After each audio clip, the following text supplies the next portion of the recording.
pursue the legal career?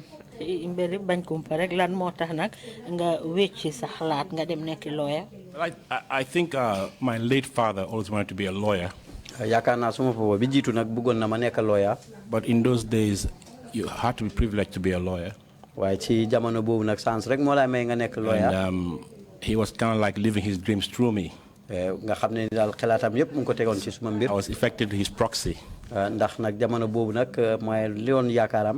he kind of tricked me into it, really. Because he told me, he said, son, you know, all these nice houses that you've been living in Brussels and other places, the cars and everything, they don't belong to me. Said,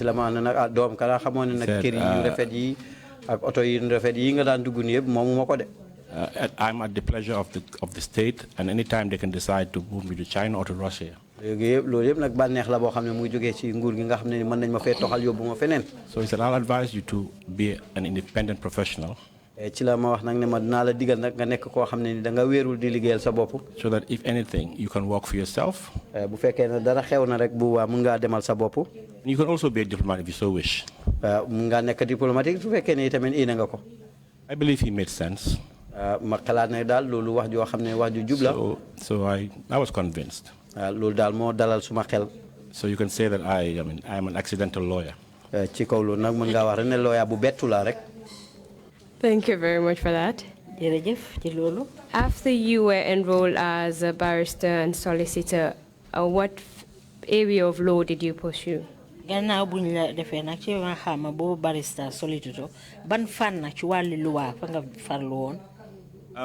Because in London I had worked in the city, I was working in corporate law. So when I came back, I joined a bank. That is Guarantee Trust Bank, which was a startup at the time. So basically I was the pioneer company secretary and head of legal department. As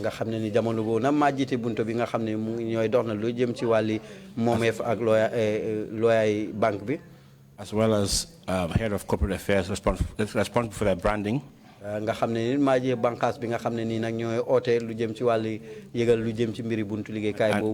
of admin.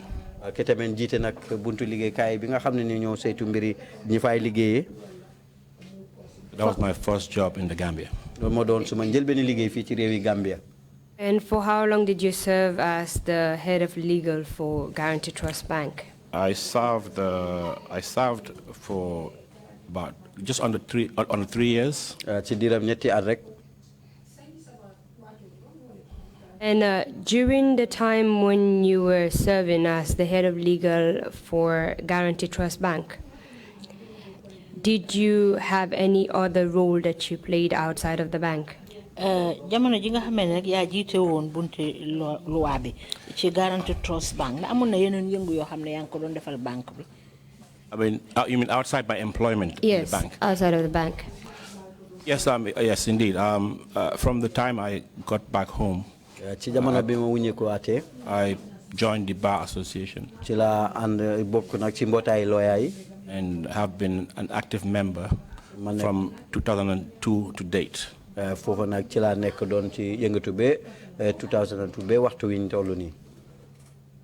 When you returned back to the Gambia and was enrolled as a lawyer, what was the legal atmosphere like, the practicing atmosphere for you?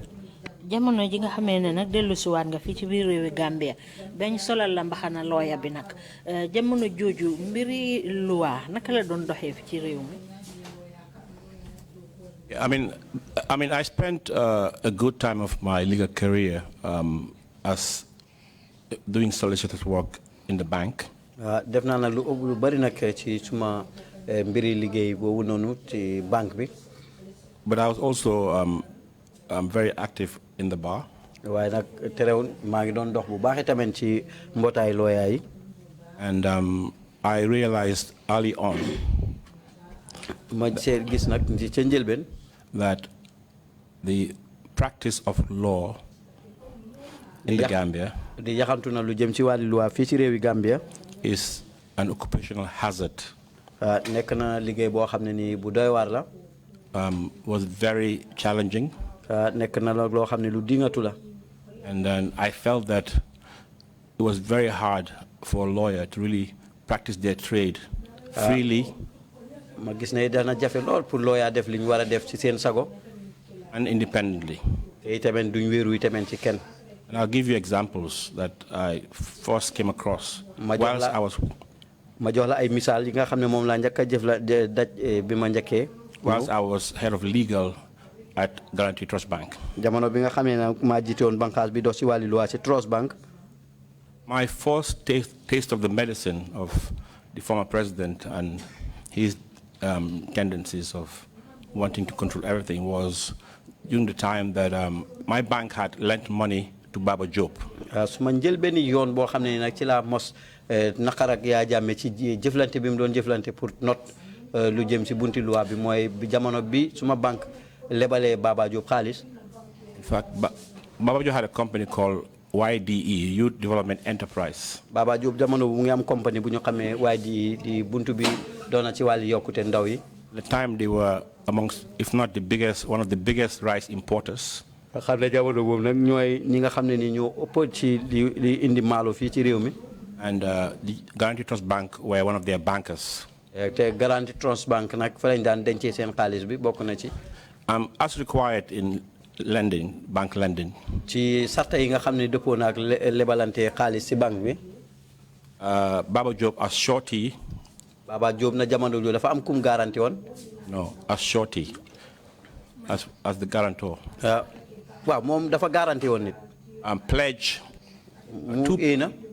or mortgage 2 properties. pour tëddal lu dem ci ñaari këram. One was located at Cape Point. benn bi mu ngi woon Cape Point. The other at Kotu. beneen bi mu ngi woon Kotu. In fact, the one at Kotu is the one that subsequently became the residence of the ex-president's mother. bi nekkoon Kotu na mujjee gi sax foofu la yaayam dëkkoon. And I'll explain to you how that happened. te naa la waxal nag loolu naka la xewe.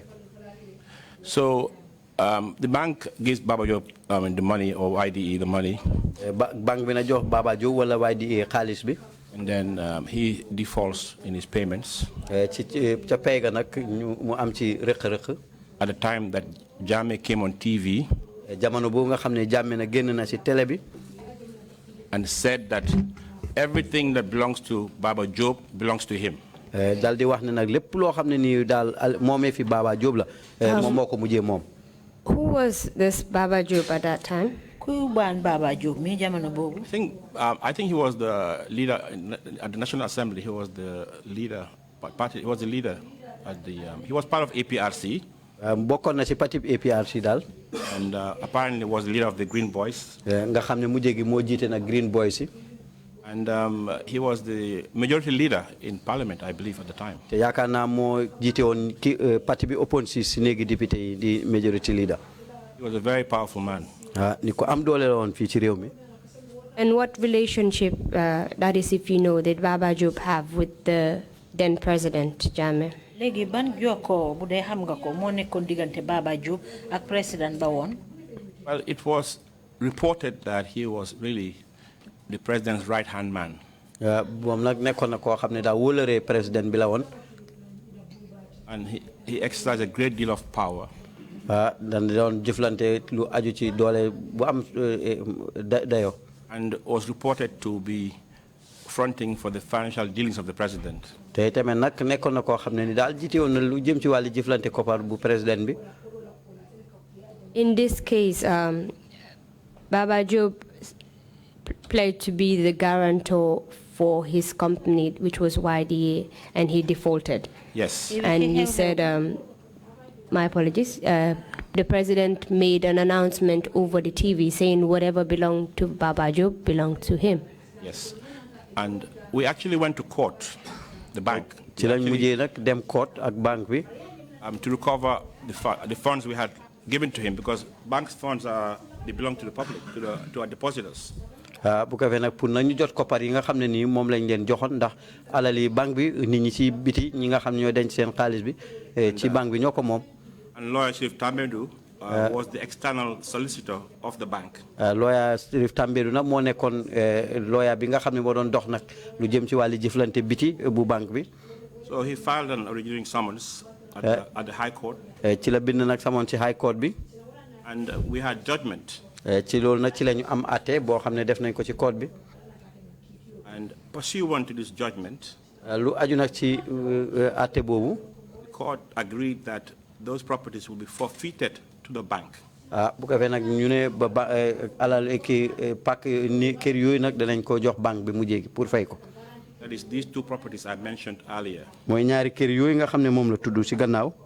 One in Kotu. benn bi ci Kotu. One in Cape Point. benn bi ci Cape Point. So the bank, I mean, and at the time of the judgment, ci jamono àtte boobu nag. there was a tenant. am na ñi nga xam ne ñoo nekkoon di luwaas ci kër yooyu. At the property in Kotu. ci kër gi nekk ci Kotu. If I recall, the tenants were Alcatel. ñi nga xam ne ñoo fa nekkoon na mooy Alcatel. So they started paying rent to the bank. ñooñu nag commencé nag di fay nag seen luwaas sa banque ba. Then suddenly, ci ab diir rek. one afternoon, I think it was Friday. benn bëccëg yaakaar naa aljuma la woon. We received a letter. ñu jot benn letter. From the office of the president. jóge ko ci office président bi. Signed by a permanent secretary at the time. signé ko nag di permanent secretary jamono boobu. Whose name I can write down if you wish. koo xam ne nag turam mun naa koo bind ci kayit jox la ko. Directing the bank. di jox nag ndigal banque bi. To return one of the properties. mu delloo nag benn ci kër yooyu. That is the one in Cape Point. mooy benn bi nekk Cape Point. Stating in the letter. di wéral nag ci lettre boobu ne. that property belongs to the president. ne kër googu na président bi moo ko moom. And that we should desist. ne tamit dañ war a bàyyi. in any way or form. lépp loo xam ne mu ngi jëm ci mbir moomu. interfering with the property. lu jëm nag ci kër googu. Correct me if I'm wrong, as at this time there was judgment in favor of the bank. jamono ji ñoo wax noonu na fekk nañu àtte ba dogal ne banque bi ñoo war a jël kër yooyu. Not only was there judgment. du rek ne loolu moo doon àtte ba rek de. We had executed on the judgment. dox nañ sax li nga xam ne mu ngi jëm ci wàllu àtte boobu. And we're giving possession. jox nañu tamit ba taxawaay lu jëm ci mbir moom. And took possession of the property. pour nag jël nag kër yooyu. Whose name was on those properties? kër yooyu turi kan moo ci nekkoon. I think it was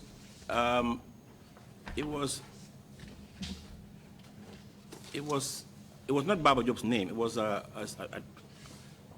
can't remember the exact name, but it was another person. duutoon na turi Baba Job de turi keneen moo fa nekkoon. I can't remember. I think it's Usman something. I can't remember the name. mënatuma koo fàtte mel ni daal Ousmane dara la daal. But the person whose name was on it had also signed the mortgage. waaye ki moomoon kër googu moom itamit nag signé woon na itamit lu jëm ci wàllu jébbalu kër googu.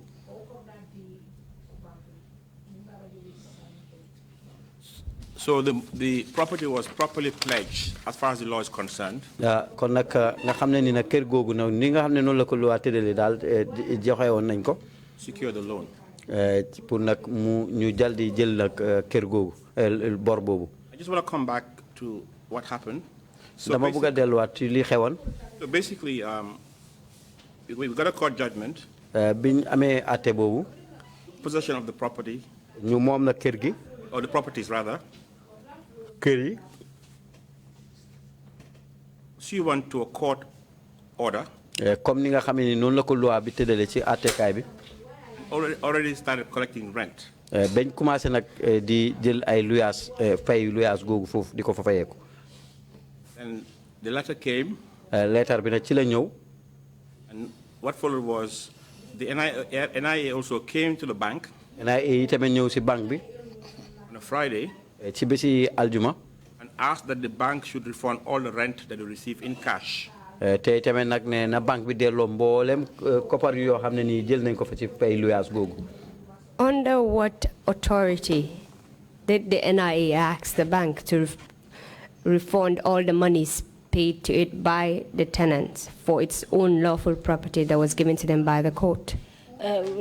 NIA ñoom ci lan lañ sukkandiku woon ba tax ñu war a ñëw ne banque bi nañ fay xaalis boobu nga xam ne moom lañ doon fay ko ci luwaas bi fekk na ndogal nañ ba pare ne banque bi ñoo war a jël kër yooyu. Under the authority of Mansa. ci ndigali Mansa. President. And they came and they asked that they wanted cash. te ci la ñëw ñu ne nag ñoom xaalis lemet lañ soxla. And it was in euros. They looked at the terms agreement. ñoom nag dañ seet nag li nga xam ne nii moo nekkoon nangatoo gi te ñu ne ci koppari euro la. And the payment was in euros at the time. te pay gi nag ñu ngi ko payoon ci euro ci jamono boobu. And they asked that we pay them euros cash. te ñoom dañoo nañ leen fay euro cash mooy xaalis lemet. And the MD at the time had to comply. te ki nga xam ne nii moo doon broker banque bi jamono boobu dafa àndoon ci wax jooju. And there's nothing I could do as an in-house lawyer at the time. te jamono boobu amul dara lu ma mën a def ne man maay lawyer bi ci biir kër gi. ci jamono boobu te amul dara. Our external solicitor could do at the time. ki nga xam ne mooy suñ lawyer bi dox ci biti moom it lu mën a def. In fact, after that I traveled to London. gannaaw loolu sax dama tukki woon dem London. In my absence. ci suma gannaaw. They came. Go. NIA came to the bank. NIA ñëw ci banque bi. And basically arrested the MD. dal di jàpp nag MD bi. The executive director. ki nga xam ne mooy executive director bi. Who at the time is the late Minkailu Semega Jane.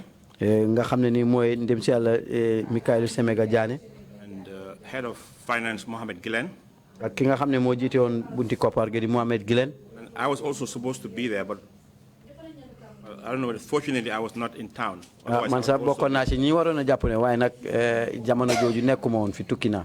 So they spent the whole day. ñoom nag bés bi yëpp. At the NIA. ñu ngi ko def sa réew sa liggéey NIA ba. And from their account of what happened. ci li nga xam ne moo fa amee nag. They just kept them there waiting for the whole day. yooyu fa denc rek ñu toog bés bi yëpp ñu ngay xaar. And around the evening they asked them to go home. ci boori ngoon gi nag ñu bàyyi leen ñu ñibbi. And I think that was to intimidate them. loolu nag pour tiital leen rek la. In fact, the MD at the time, whose name is Ayo Richards. ki nga xam ne moo nekkoon MD bi jamono boobu di Ayo Richards. After that, he decided to leave Gambia. gannaaw loolu nag ci la moom ci la génn Gambia. And the property, one of the properties was given to the bank. The bank was asked to keep it. That's Key Point. bi rekkoon Key Point nag banque bi moo ko mujjoon amee rek. The other property was taken and given made a home of the ex-president's mother. beneen kër gi nag ñu jël ko daf ko këri yaay président bi fi nekkoon. And that was a home. foofu moo nekkoon këram. Until 2016. ba atum 2016. And what year was this? lii ban at la xewoon. It must be around 2002, 2003. lii nag mu ngi amoon jamono atum 2002 2003. The records are there. It could be. ñu ngi ko mbind maa ngi fa nag. And the example you just gave is a total disregard of the judgment of a court. Yes. mu ngi mel ni yow li nga wax fii moom dañ dàqa li nga xam ne mooy atte bi ndogal bi nga xam ne moom la attekaay bi tëral. And I recall at a board meeting. maa ngi fàttaliku boo xam ne amoon nañ board meeting. Where we discussed this issue. foo xam ne nag waxtaanee woon nañ mbir mi. And the chairman of the board, who also happens to be the managing director of GT Bank PLC at the time, Fola Adeola. ki nga xam ne nag moo nekkoon chairman board bi moo nekkoon GT Guarantee Trust. Sorry, Amadou Samba was the chair of the board. Fola was a member of the board. Fola moom bokkoon na ci board bi Amadou Samba mooy chair board bi. And basically he could not understand as an investor. mënutoon na xam nag ndég mi ab jura bu mag la.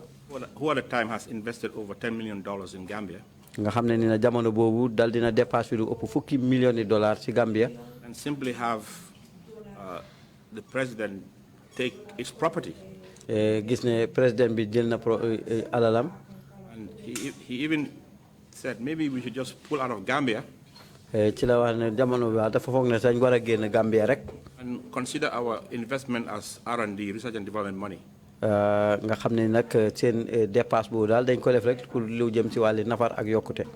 But he said, as long as you have a judgment, waaye nag dafa ne comme que am nga àtte bu wér. one day Jammeh will not be around. kon dana am bés boo xam ne ni Jammeh du fi nekk. So one day, hopefully, the bank will get his property. That's what he said at the time. yaakaar naa ne dana am bés boo xam ne nii banque bi dana jotaat alalam. I mean, shortly after I left the bank, gannaaw bu ma génnee ci banque bi nag. and I was supposed to go to the NIA to report. boo waroon a dem nag ci NIA ga daal di report yi. On my return. gannaaw bu ma ñibbisee. jóge ko UK. And I must admit, I was terrified. de foog si man nangu wax rek ne daal ragaloon naa lool tiitoon naa. I didn't even want to come back from the UK. buggumoon a wuññeeku si ñibbisiwaat jóge ko UK. I even considered just calling it quits and stay and work in UK. jamono boobu sax yaakaaroon naa bàyyi rek daal di toog UK liggéey fa. But my good brother Chief Tambedu assured me. waaye nag suma mag di suma xarit boro Tambedu ci la ma gaaral ne.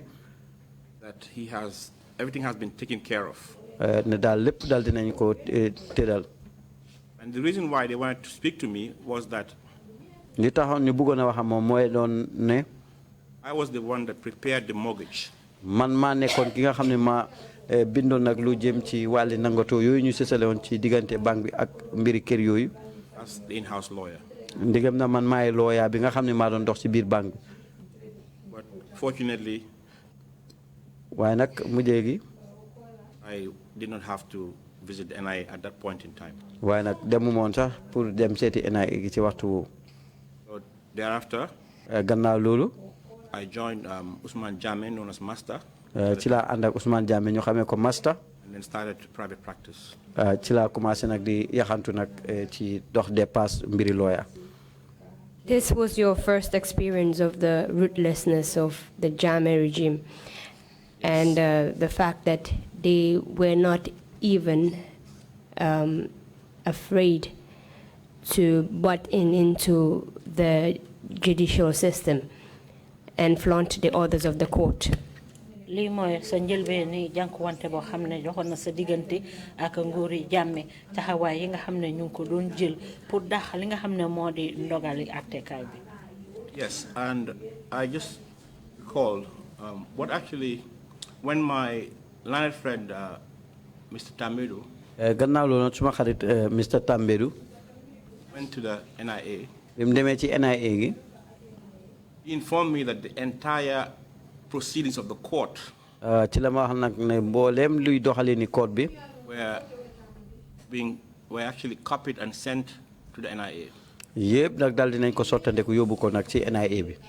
Apparently, ci kaw loolu. one of the court clerks ci benn ci court clerk yi. was an NIA operative. mu ngi doon liggéeyee NIA. I'm sure if you ask Mr. Tambedu, boo laajee Mr. Tambedu. then clarify this. dana la mën a wéralal loolu. And I mean, I remember this chap looking at him like, I cannot believe this guy. I mean, he's sitting. You're sitting as a lawyer, and the judge is sitting at the top. And one of those guys, I remember him. I can see his face. naa ko fàttaliku ba léegi mooy ñi nga xam ne ñooy toog den dand nag àttekat bi noonu. Everything that transpired. lépp loo xam ne ni jaar na ci code boobu. He sent to the NIA. dal na ko yónnee NIA gi. In fact, when Mr. Tambedu was there, jamono bi nga xam ne Mr. Tambedu mu ngi fa woon. being asked questions. di laajte ni koy laaj. According to Mr. Tambedu, he was present. ci jamono moom mu ngi toog.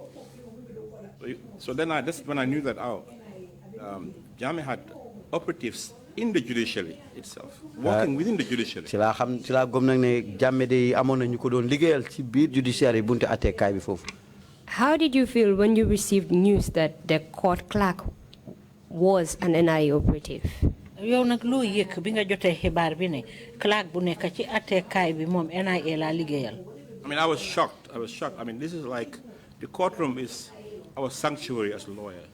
jamono boobu de bett woon naa lool ndax court bee kaay bi de nekkoon na suñu béréb bu làqookaay ñun lawyer yi.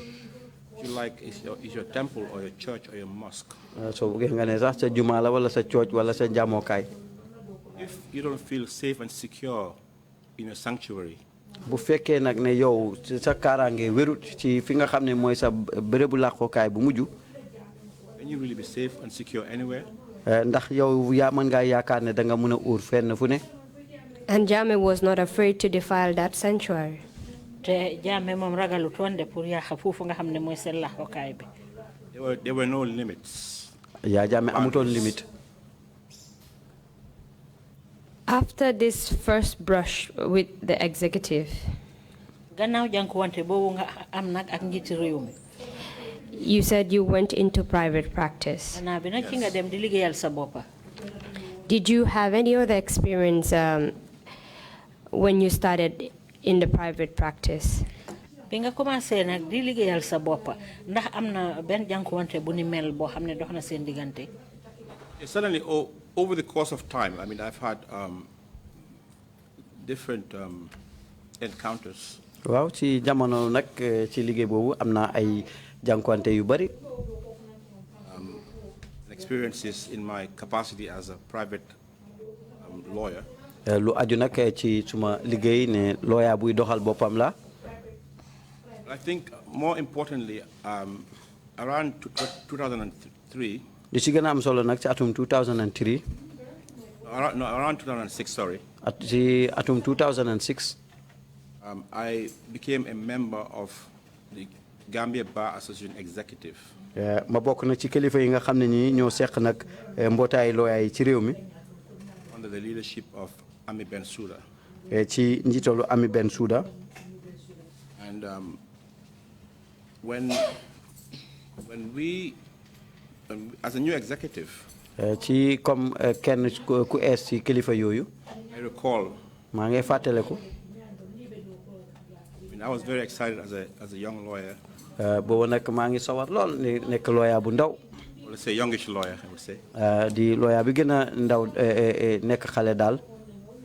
With the executive at the time. ci kilifa yi nga xam ne ñoo seq pencum lawyer yi.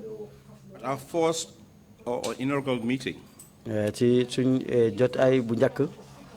We had to deal with the unlawful and continued detention of Mariam Denton.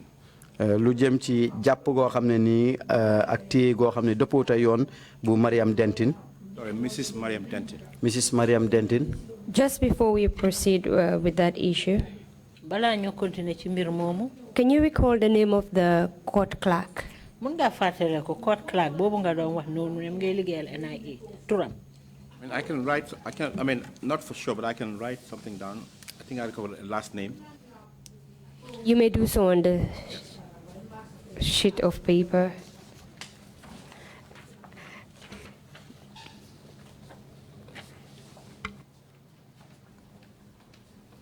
Can you please write more clearly? I can see that you have my kind of handwriting. No worries, I've been told the same as well. I think this is better. Yeah. Okay.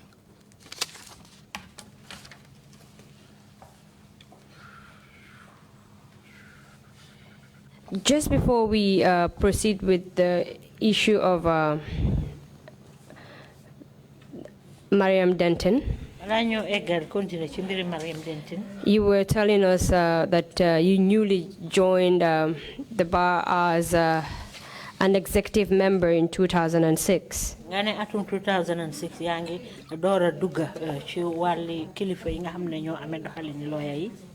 Can you kindly just give us a brief background of the Gambia Bar Association just before we enter into the incident of Mariam Denton? ñu mëna wax rek ci mbiri mbotay lawyer yoy bala ñu dugga ci Mariam Denton. Yeah, thank you. I believe my line senior has already given you a sort of broad overall perspective. yaakaar naa ñi ma fi jiitu na wax nañ lu tuuti rek lu wala lu yaatu nag lu jëm ci wàlli taxawaay mbootaay lawyer yooyu. And the genesis of the Gambia Bar Association. ak itamit lu jëm ci wàlli doxalini Gambia Bar Association. As one of the oldest in Africa. nga xam ne ni nag bokk nañ ci yi gën a yàgg ci Africa. Essentially, the Gambia Bar Association Gambia Bar Association is an independent nekk na nag loo xam ne dafa wéeru place ci boppam wéeru ci kenn. non-partisan. amul dara loo xam ne jëflante na ko beneen boor. non-profit. te tamit nekkul ñuy ut ndampaañ wala buñaa ci kawam. membership based. di ñoo xam ne ñoo ci bokk. association. mbootaay goo xam ne nii. of legal practitioners. ñi nga xam ne nii ñooy ñi yaxantu nag ci wàlli lawyer ñoom ñoo ko bokk. The Gambia Bar Association is governed by a constitution. Gambia Bar Association nag li ko saytu mooy ab loi. We are not a registered. We are an unincorporated association. nekk nañ nag mbootaay goo xam ne nag lu goo xam ne dafa fës ci wàlli luñ bindu. My learned friends would know what that means. ñi dañ xam lu lan la tekki. Can you kindly break it down for the commission, just for the purpose of the records? We are not registered. ñun nag bindu wuñu. Whether by accident or by design. di loo xam ne ni nag ak mbetteel la wala loo xam ne luñ xelaat la. But we are governed by a constitution. waaye nag saytu nañu nag di ab loi. That sets out our aims, objectives, and powers. foo xam ne ni nag danañ fa biral nag li nga xam ne ni moo nekk suñ éena ak suñ jubluwaay ak suñu doole. And as fate would have it, the fact that we are not registered naam sax ne binduwuñu. has actually been to advantage. am na itamit ñaari ngañmaa yoo xam ne ni ñu ngi ci wéeru. Because at some point we had a debate as to whether we should register or not. am na ci yenn jamono nag am nañu dàggante ndax dañ war a bindu wala déedéet. But as you know, if you're registered, comme ni nga xamee bu fekkee ne bindu nga. you can be deregistered. mun nañ laa folli itamit. So as lawyers, we happily remained unregistered. kon ñu na ay lawyer lañ ñu daal li ñu bégte woon moo nekk ñu ñàkk a bindu. Notwithstanding our legal existence. naam sax taxul tamit nag li nga xam ne nii mooy suñ feeñeef ci wàlli loi. is recognized in a number of statutes. ràññee nañ ko nag ci fànn yu bari. The Legal Practitioners Act. ci loi yi nga xam ne nii moo méngoo ak sarta yi jëm ci wàlli yaxamtu mbiri lawyer. The pupillage rules and regulations. ak tamit nag sens yi nga xam ne ni dox nañ ko ci ak sarta yi nga xam ne moo ci lalu. I even believe in the constitution. dal naa gëm nag li nga xam ne mooy loi boobu.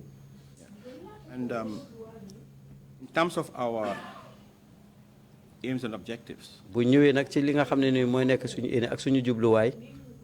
It is set out in our constitution. ni nga xam ne noonu la feeñee ci suñu loi bi. I think it's section 2A to K. di xat ñaareel ci loi bi. And as pointed out by my lead counsel, the aims and objectives of the Bar Association as it stands, which includes promote upholding freedom, justice, and the rule of law,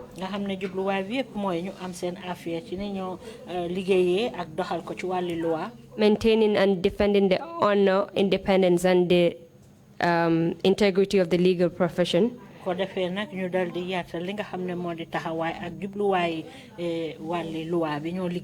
to maintain and defend the independence of the judiciary,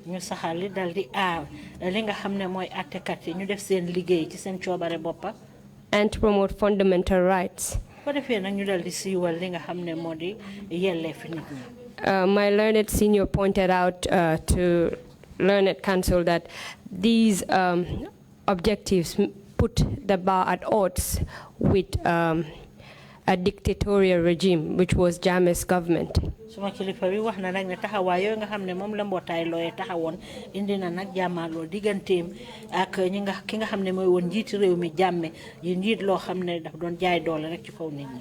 I want to hear your views on that, please. Absolutely. If you look at the role of the Bar Association, boo seetee li nga xam ne ni mooy wàlli Bar Association bi di mbootaay lawyer yi. as set out in our constitution. comme ni nga xamee noonu lañ ko biralee ci suñu loi bi. It's only natural that we'll be at loggerheads. dafa nekk rek ñoo xam ne ni danañu jagante. The regime. ci nguur gi. that actually stands against all those principles. nga xam ne ni nag mu ngi taxaw ngir di nga nag sarta yooyu yëpp. In effect, ci kaw loolu nag upholding those principles, li nga xam ne nii mu ngi jëm si wàlli doxal nag sàtta yooyu asserting those principles, ngir gaaral nag sàtta yooyu enforcing those principles and values di doxal nag sàtta yooyu ak li nga xam ne mooy ngëneel gi ci aju would have prevented mënoon naa fànq nag or made it difficult jafe-jafe for a dictatorship. pour nag li nga xam ne mooy nguur ak jaay doole googu If you look at, for example, boo seetee comme ci misaal talking about upholding freedom, li nga xam ne mooy doxal nag sago si doomu aadama talking about the rule of law, wala rule of law loi toppam loi independence of the judiciary, ak itamit nag li buntu attekaay bi ni muy taxawee ci sago boppam promoting ak itamit di siiwal di yéwénal fundamental human rights under the li sax-saxi yelleefi doomu aadama United Nations Declaration on Human Rights comme ni ko United Nations dal di wéralee ci mbiri ak doomu aadama and the African Charter ak itamit ci bànqaasi Afrika bi and other international rights regimes. ak yeneen bunte yoo xam ne ñu ngi dox rek ci wàlli yelleefi doomu aadama ci àdduna bi Promote fundamental rights. pour nag yéwénal lu jëm ci wàlli ak doomu aadama yi fii It's exactly opposite nga xam ne nag daf na utee what the Jammeh regime represented. li nga xam ne nii moom la nguuri yaa jàmme daan taxawee So that regime set out to systematically dismantle any notion of rights. kon nag nguur googu de dox na rek ngir dal di xejamal loo xam ne ni taxaw na lu jëm ci wàllu yelleef bi And Jammeh understood that te jàmmee tamit xamoon na ne a strong bar mbootaay looya bu wér bu dëgër would stand in his way dana tënk nag ay jéegoom of achieving his objective ngir nag mu jot li nga xam ne ni mooy éenaam of making Gambia into a fiefdom, nga xam ne ni pour def Gambia nga xam ne nii daal muy bosam where, as they say, foo xam ne wax nañ ne he is essentially this state, ci jamono jooju and everything that happens in Gambia is at his whim. lépp loo xam ne nii mu ngi xew Gambia rek mu ngi àggu rek ci coogareem Without regard for any law seetu nag ci loi or due process. ak tamit anam gi mu war a doxee. We'll come back to you on that point. dinañ jël si ci yow ci mbir moomu. I just want to take you back a little bit. dama la bëgg a delloo gannaaw tuuti rek. When Jammeh flaunted the judgment of the court bi Jammeh daxee li nga xam ne mooy dogal bi attekaay bi tëral. and sent the NIA dal di ebal si waa NIA yi to take back the monies that had been paid to the bank, ne nañ nanguwaat xaalis bi nga xam ne moom lañ fay ci banque bi. did you write to the bar to complain about such disregard for a lawful order of the court? bunte loi bi pour xamal leen li nga xam ne moom la tëral te àndut ak loi. If my memory serves me right, no, that didn't happen. bu fekkee mën naa koo fàttaliku loolu xewutoon. And if I may ask, why didn't you pursue this avenue? lan moo tax defu leen ko. I mean, I think the right course of action would have been courts for the bar. yaakaar naa li nga xam ne nii moom lañ waroon a def daal ci lu wér ci wàlli loi moo doon topp court bi rek nekkul nag mbootaay looyaay baa bi. If we didn't have confidence in getting any redress, bu fekkee nag ne amuñoon lu jëm ci wàlli ci beneen anam goo xam ne nii moom la ñuy mën a wéeru. what good would writing the bar do? kon nag bind ci baa bi tamit ban njëriñ la doon mën a am. In essence, you're saying that you did not have confidence that the court will look into a matter that the executive had interest in. ngi mel ni yow amuloo woon yaakaar daal olute ne court bi dinañ dugal seen gémmiñ ci mbir moo xam ne moom président bi daal daf ko aajowoo. Absolutely. I mean, that in itself was contempt of the court. waaw ndax ni mu dugalee loxoom loolu sax nekk na mbir moo xam ne nii folli na yaree fi court bi di dogalam. We knew that xamoon nañ ne There's nothing we could do as amul far dara as luñ mun a def courts are concerned. ndigam nag court bi mu ngi taxaw. And essentially, it was more like the bank was negotiating. te dafa mel ni rek banque bi boobu ñu ngi doon waxtaanee. Cut their losses. pour nag ñu dal di dog nag li nga xam ne mooy seen am-am. Rather than lose 2 properties. nag ni daal ñàkk nag yëpp ñaari kër yooyu. They happily lost 1 and kept 1. daal doyloo nañ daal ñàkk benn denc am benn yi tamit. And the bank decided it could live with that for a moment. banque bi nag ci la ñu wax ànd nag ne jamono boobu daal mën nañoo wéer muñ loolu rek. Because the bank knew that if they were to take Jammeh on, ndax banque bi xam nañ ne bu fekkee ne ñu ngi doon bugg a jël Jammeh. they'll definitely close shop. kon nag danañ mujjee tëj. We'll lose a lot more. te kon boobaa li ñuy ñàkk mooy ëpp. Thank you very much for that. jërëjëf ci loolu. Going back to 2006, delluwaatee gannaaw ci atum 2006. when you served as a young executive of the Gambia Bar Association under the leadership of Ami Bensouda. ba nga xamee ne yaa ngi nekk lawyer bu ndaw nag ci ñi nga xam ne ñoo jiite mbootaay lawyer yi ci kilifteefu Ami Bensouda. You mentioned a case involving Mariam Denton. wax nga nag lu aju ci mbiri Mrs. Mariam Denton. Can you tell us about that? ñu mun a wax ci loolu dara. Well, I mean, when I joined the executive, I think on the 3rd of February. Bima bokkee nag ci kilifa yooyu nga xam ne ni ñoo jiite woon mbootaay lawyer yi niki ñetti fan ci weeri February. We had a 3rd of June 2006. ñetti fan ci weeri June ci atum 2006. We had a first meeting of the executive. ci lañ am njëlbeeni jotaay executive bi. At this meeting, one of the agenda items was the detention of Mrs. Mariam Jack Denton. li nga xam ne moo ëpp ci liñ doon waxtaanee si jotaay boobu moo doon jàpp ak Mrs. Mariam Denton. Who at the time ci koo xam ne ci jamono boobu. was detained at Mile 2. ñu ngi ko dencoon Mile 2 ci kaso gu mag bi nekkee ci yooni Banjul. And I recall at this meeting. fàttaliku naa ci jamono boobu ci meeting boobu. We wanted to look at the possibility of taking legal action to procure her release. jamono boobu nag ñu ngi bëggoon a jël ay jéego yoo xam ne dëppoo na ak yoon pour ñu mën koy génnee. And I believe the president of the bar at the time. te yaakaar naa ki nga xam ne moo jiite woon mbootaay looy jamono boobu. Reported to the meeting. wonoon na ci meeting bi ne. That Mrs. Mariam Jack Denton. Mrs. Mariam Jack Denton. did not want us to take any legal action at that point in time. bëgg nañu jël benn jéego boo xam ne ni dëppoo naa mbiri yoon ci jamono boobu. Because it might aggravate her situation. ndax mën naa gën a yokk sax méttitam ci jamono boobu.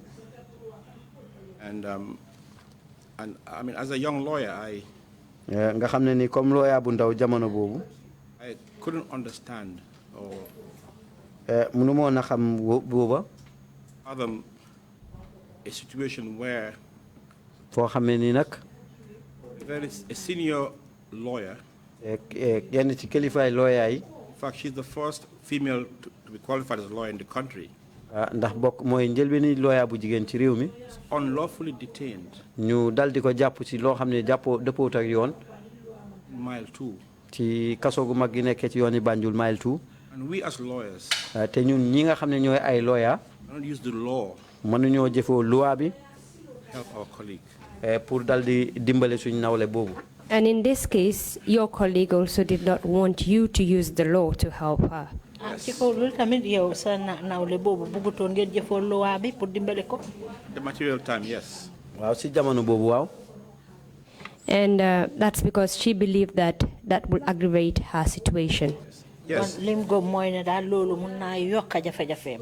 Because she wasn't charged with any offense. waaw ndax moom nag teguñoon ko benn tuuma. She's in Mile 2. mu ngi woon Mile 2 rek. In detention. ñu jàpp ko. For God knows what. yàlla rek a xam nag lu taxoon. And I mean, maybe for her, I don't even know. I mean, up to now, I don't know why she was detained, but she was detained, and the information we had was that we don't have instructions to file an action on her behalf because, I mean, you want to wait and see how it will unfold. liñ ko jàppe woon de ba tey sax xamuñ ko waaye nag ñun jotoon nañ digal rek ne daal buñ jël benn jéego boo xam ne nii danañ ko yóbbu ci bunti loi pour mun koo dimbale. She ended up being in detention for 111 days. mu jéegi nag téye nañ ko lu dem ci téeméeri fan ak fukki fan ak benn. A woman.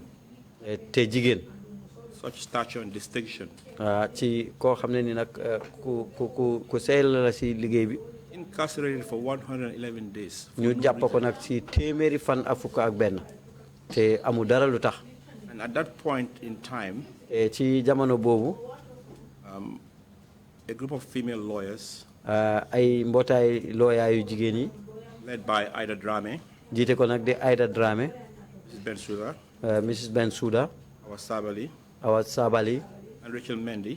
Rachel Mendy. I believe Hadi Dande was also part of the team. yaakaar naa Hadi Dande it bokkoon na ci kuréel googu. In case I forget, other lawyers were part of the team. su ma fàttee na am na yeneen lawyer yu ci bokkoon. And they filed an originating summons.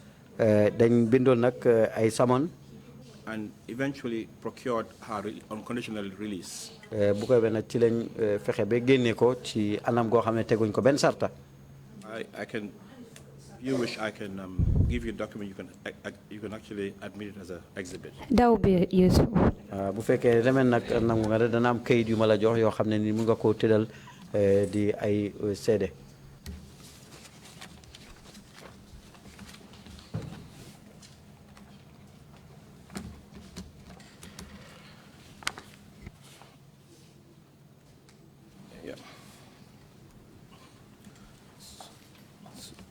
So,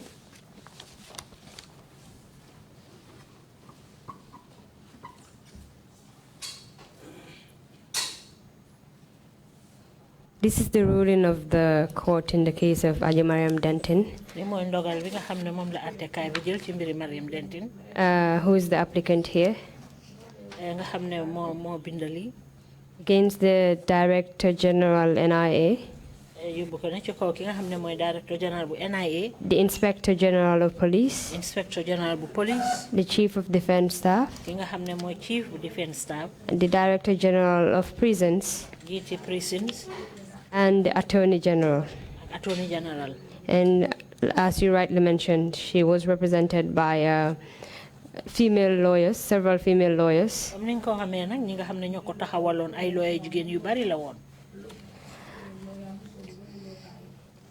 Can you tell us for how long was Mrs. Mariam Denton detained before this process was filed in court?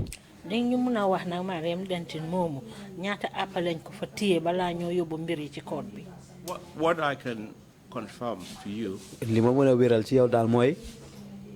which I confirm from Mrs.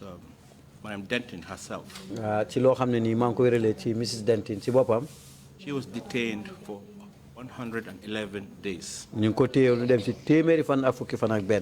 this information I got from her directly.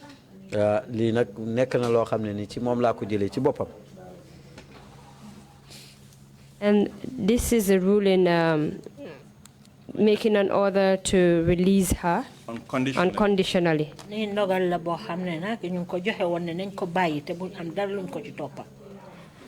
Prior to her being, prior to this ruling,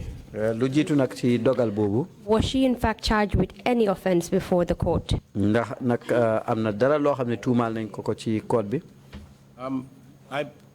to my knowledge. But I mean, first of all, I think it's important to acknowledge that she was released by Justin Monahan. Justice Monahan from Botswana. Botswana. We're hearing her name, I think, in some of the cases. We go ahead. One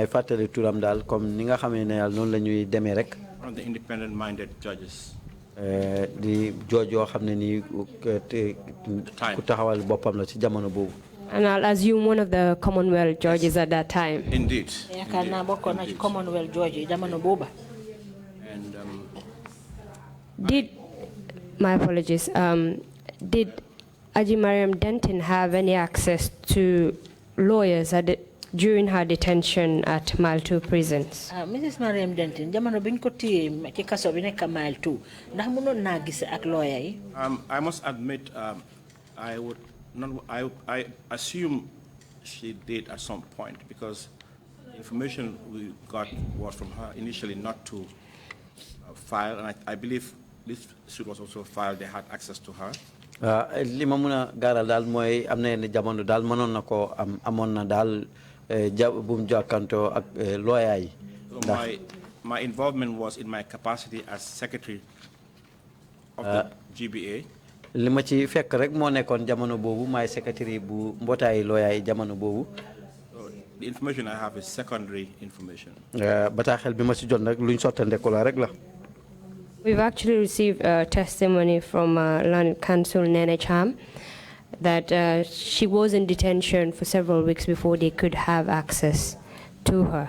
Xibaar biñ jotee nag ci lawyer Nene Cham wone na ne téye nañ ko fa ay jamono ay bés yu ay yu bari balaa ñoo mën a gise ak moom.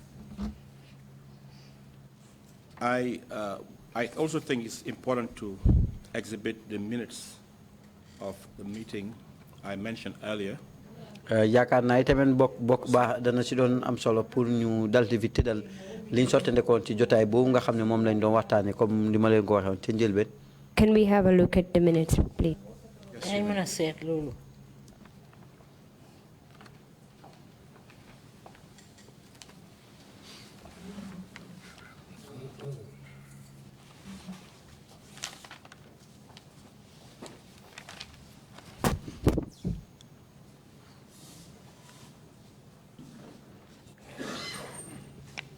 In looking at the meeting, it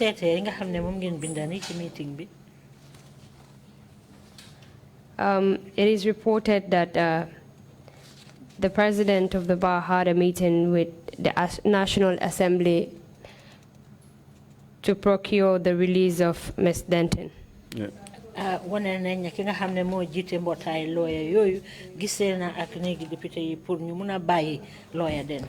And there were efforts being made for the president of the bar to meet with the vice president in order to appeal for the release of Ms. Denton. Vice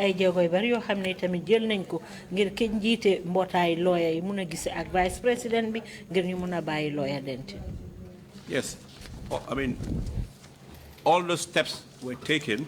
Wow, there were engagements with the vice president. Vice President who at the time I think was Dr. Aissatou Seydi. Dr. Aissatou Seydi. I cannot remember the speaker, but I believe the speaker was a woman too, if I'm correct. But the message was that it was above their pay grade. When directives come from Jammeh, they are even afraid to even discuss it with him. So essentially, it was hitting a brick wall. They would empathize and say they are sorry and the rest of it, but they just could not or did not do anything about it, depending on how you want to look at it.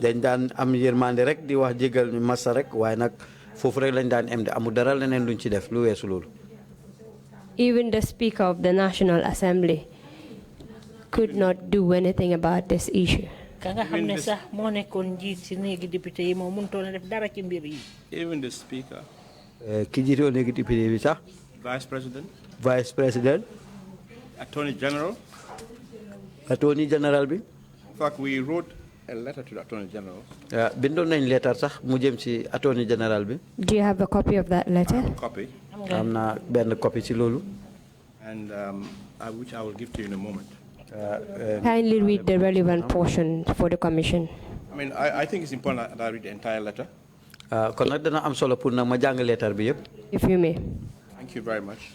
The letter is dated 9th August 2006. Letter bi ñu ko bind juroom ñenti fan ci wéru August atum 2006. addressed to the Honorable Attorney General and Secretary of State for Justice. ñu daldi ko jëmale nag ci ki nga xam ne moo nekkoon Attorney General jiite bunti àtte bi di ministre bi saytu wàlli loi. Salutation, Honorable Attorney General. ñu nuyu ko nekk Honorable Attorney General. The Gambia Bar Association at an emergency meeting mbootaay lawyer yi ci jotaay boo xam ne bu jàmpa la. held on the 24th July 2006. ñu defoon ko ñaar fukki fan ak ñeenti ci weeri July 2006. In relation to the case of Mrs. Mariam Denton. lu aju ci wàlli mbiri Mariam Denton. A senior legal practitioner. di kilifa nag ci lawyer yi fii ci réew mi. expressed serious concern and disappointment. dal dinañu fi gaaral nag loo xam ne ni soxal nañu ak mbetteel. At the turn of events following the delivery of the judgment of Her Lordship Justice Monaghan. lu aju nag ci dogal bi nga xam ne ni Justice Monaghan moo ko dogaloon. Immediately, the judgment releasing Mrs. Mariam Denton was read. gannaaw boo xamee ne ni daldi woon nañu jàng nag ne dogal bi nga xam ne ni mooy Mariam Denton ñu bàyyi ko. State. réew mi nguur gi. represented by State Counsel Emmanuel Fagbele. teewaleen fa nag di Counsel Emmanuel Fagbele. announced to the court. ci la yéebaane ci court bi ne. that Mrs. Mariam Denton. ne Mrs. Mariam Denton. had been charged with concealment of treason. dal dinañu ko tuumaal ne dafa yëgoon ne dañ doon suufu nguur mu noppee ko. and he further invited the court to read charges against her. tey tamit mu dal di oota court bi ndax ci kaw tuuma yooyu ñu ko teg. presumably. waaw. with the intention of ensuring. ci ngir wéeral ne. the continued detention of Mrs. Mariam Denton. jàpp goo xam ne dañ ko koy continuer di ko jàpp. The court rightly refused counsel's application. court bi nag ci lañ bañ nag li nga xam ne ni moom la counsel bi xalaat waxtu woowu. on the ground that it would be inappropriate. te kaw nag dogal boo xam ne daal du jaar yoon. for the court to be drawn into a matter that was not before it. pour nag court bi dugg nag ci mbir moo xam ne ni indi woñoon ko fa. and that the proper procedure applicable in criminal cases should be followed. tey tamit sarta yi nga xam ne ni moom lañ nam ci àtte boo xam ne ni lu jëm ci wàlli loi la dal dinañ ko ci war a jaarale. The bar finds the procedure adopted by Counsel Emmanuel Fagbele strange. ci kaw loolu nag baa bi nag gis nañ ne daal loolu daal lu doy waar la ci kàddooy Emmanuel Fagbele gi.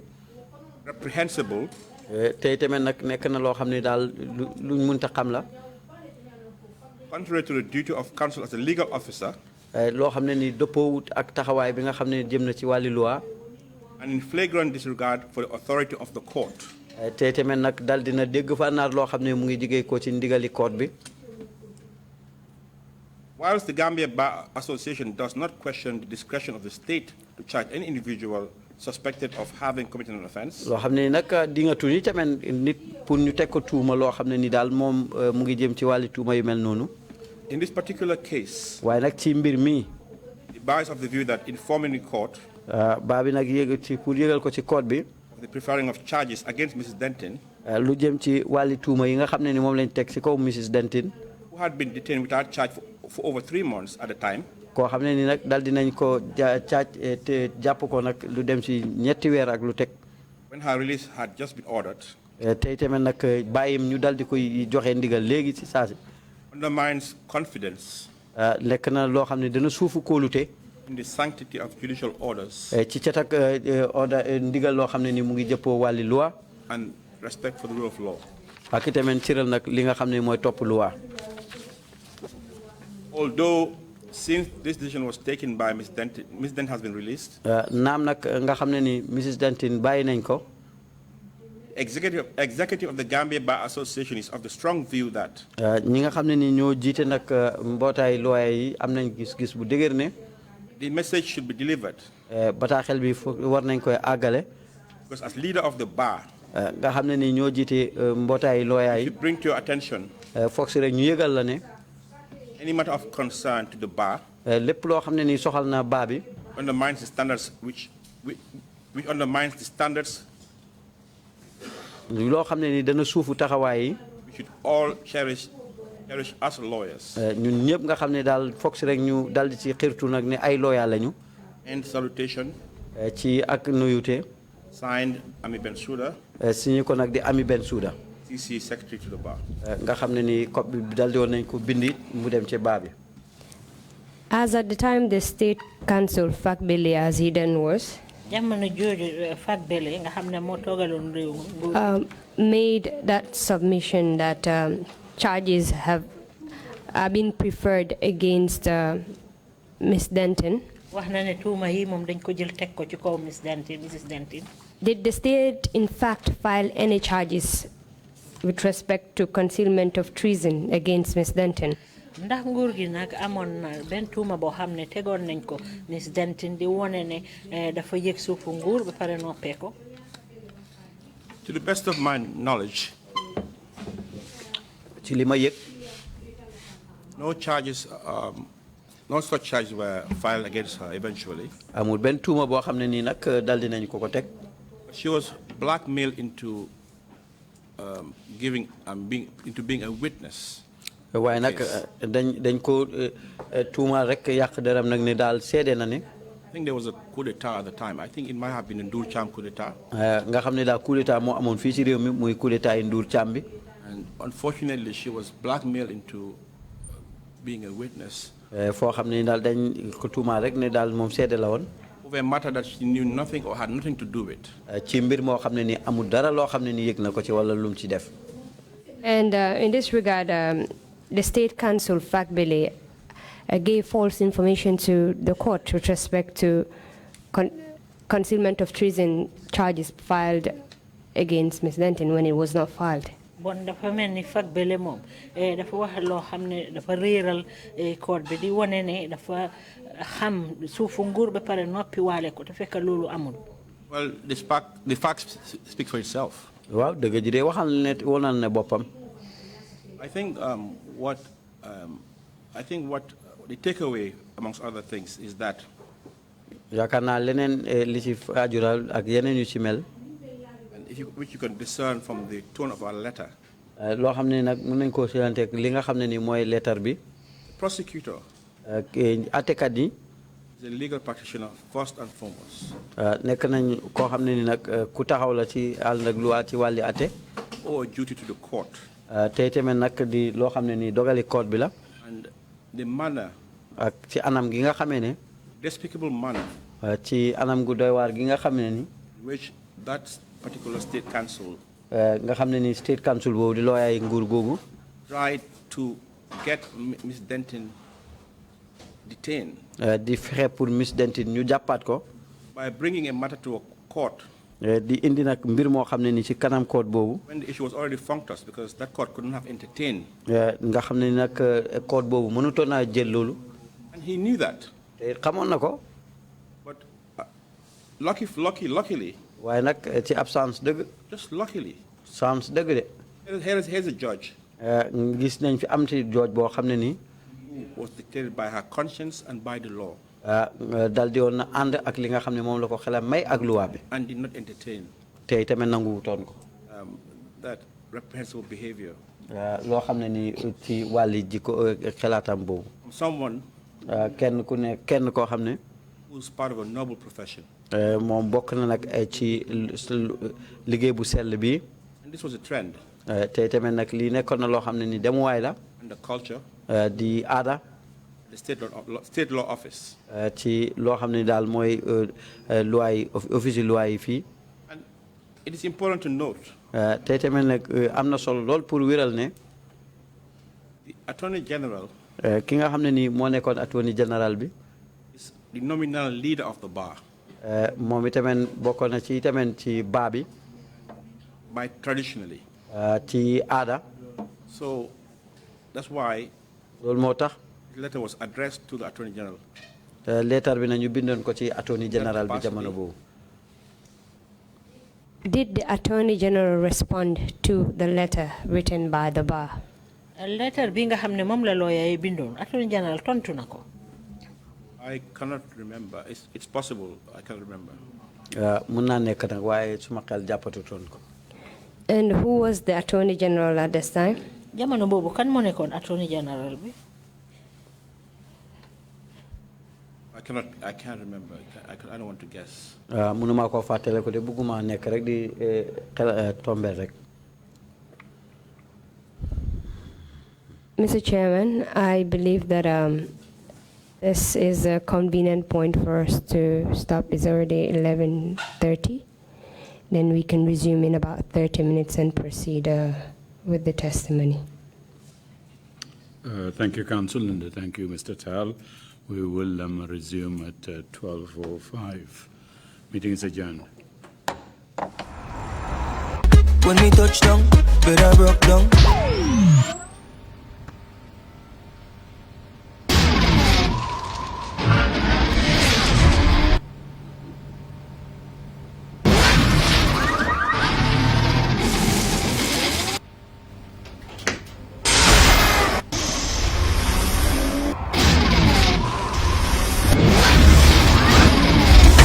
Gamtel G-Fiber, now you can enjoy super fast internet in gigabytes. G-Fiber is affordable, stable, secured, and accessible to homes, businesses, and enterprises. With Gamtel G-Fiber, the future is speed.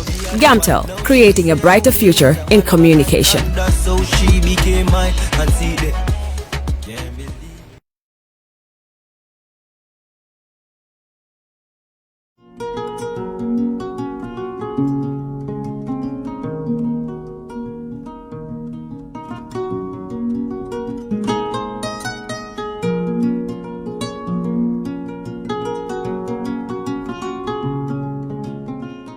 For all your pastry, bakery, and quality food, CK Restaurant is the only place to be. We do catering for birthdays, weddings, and all related services. We have all kinds of local foods, American, European, and even beyond.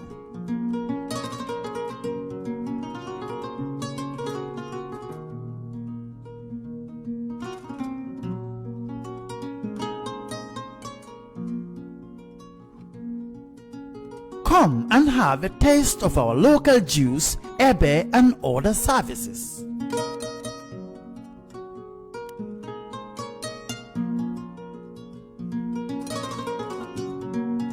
At CK Restaurant, customer satisfaction is our priority.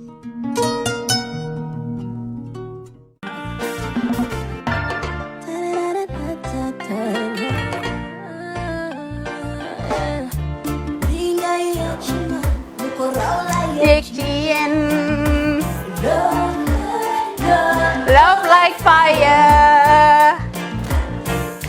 Wow.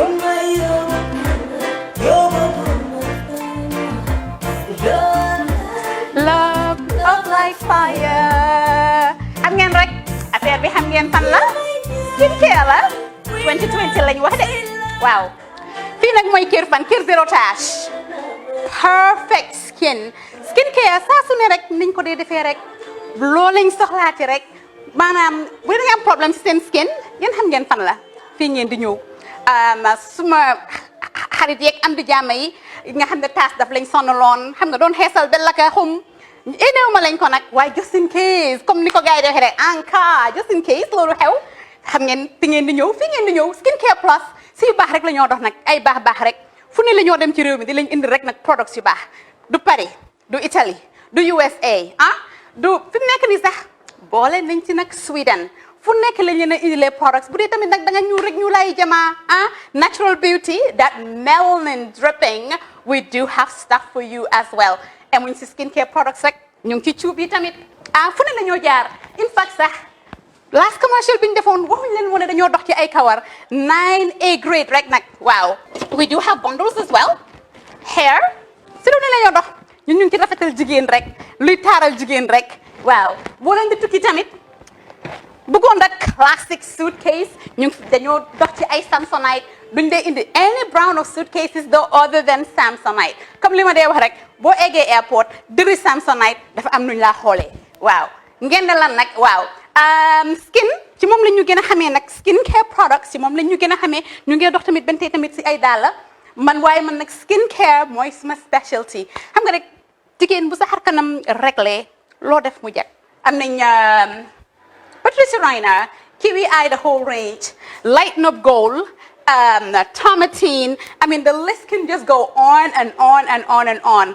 lépp loo xam ne rek luy taaral jigéen la ci yooyu rek la ñoo dox Skincare Plus nag emuñ si Gambia rek ñu nga United States ñu ngi Gambia fii ba pare bu dee yaa ngi anywhere in Europe mun nañ la ko mail within 3 days rek ñetti fan rek nga jot say diw amuñ si loolu rek dañ laa consult tamit balaa ñu laa jaay diw dinañ def a free consultation pour wax la rek exactly li nga xam ne moo méngoo ak sa kanam dinañ leen wax tamit ne rek am nañ perfumes, fragrances, men's shirts, accessories. We do dresses as well. We do blouses. We do shoes. Name it, we do them. Skincare Plus 2020 is our year of perfection. Zero task. Fi mu nekk nii réew mi fii kenn waratu fi defee task kenn waratu fi am problème kanam kenn waratu fi am problème picture boo ko amee dafa fekk ne rek ñëwuloo ci place bi fii.